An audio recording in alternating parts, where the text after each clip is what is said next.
राधा वल्लभ श्री हरिवंश। आज हम महाभागवत श्री नाभादास जी के बारे में जानेंगे।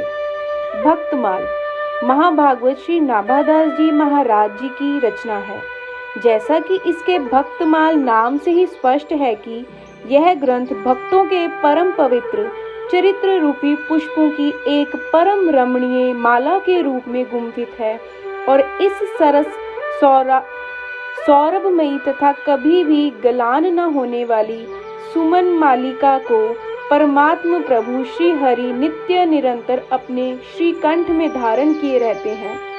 भक्तमाल में भक्तों का गुणगान है, यशोगान है और उनकी सरस लालित्यमयी लीला का विस्तार है।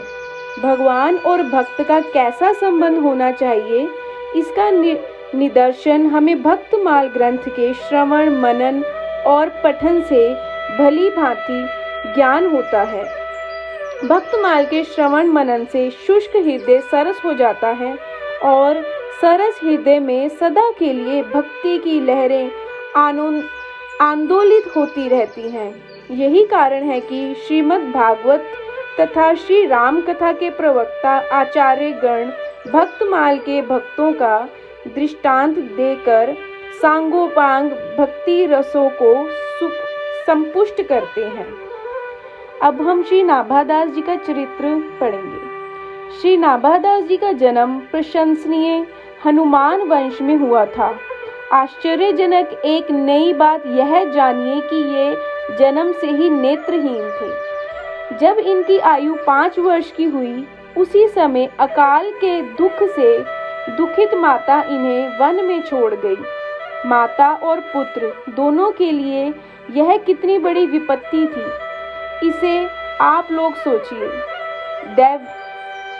दैव योग से श्री किल्ह देव जी और श्री अग्रदेव जी दोनों महापुरुष उसी मार्ग से दर्शन देते हुए निकले। बालक नाभादास जी को अनाथ जानकर जो कुछ दोनों ने पूछा, उसका उन्होंने उत्तर दिया। वे बड़े भारी सिद्ध संत थे।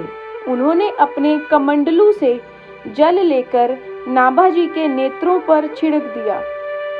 संतों की कृपा से नाभाजी के नेत्र खुल गए और सामने दोनों संतों को उपस्थित देखकर इन्हें परम आनंद हुआ। दोनों सिद्ध महापुरुषों के दर्शन कर नाभाजी उनके चरणों में पड़ गए। उनके नेत्रों में आंसू आ गए। दोनों संत कृपा करके बालक नाभाजी को अपने साथ लाए। श्री किल्ह देव जी की आज्ञा पाकर श्री अग्रदेव जी ने इन्हें राम मंत्र का उपदेश दिया और नारायण दास यह नाम रखा। गलता आश्रम, जो कि जयपुर में साधु सेवा प्रसिद्ध थी, वहां सर्वदा संत समूह विराजमान रहता था। श्री अग्रदेव जी ने संत सेवा के महत्व को जानकर और संत सेवा से ही यह समर्थ होकर जीवों का कल्याण करने वाला बनेगा, यह अनुमान कर नाभाजी को संतों की सेवा में लगा दिया। संतों के चरणोदक तथा उनके शीत प्रसाद का सेवन करने से श्री नाभाजी का संतों में अपार प्रेम हो गया।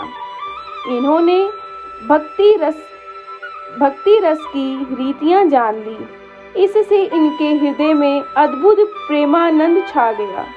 हृदय में भक्त भगवान के प्रेमी की ऐसी अभिवृद्धि हुई कि जिसका और छोर भला कौन पा सकता है।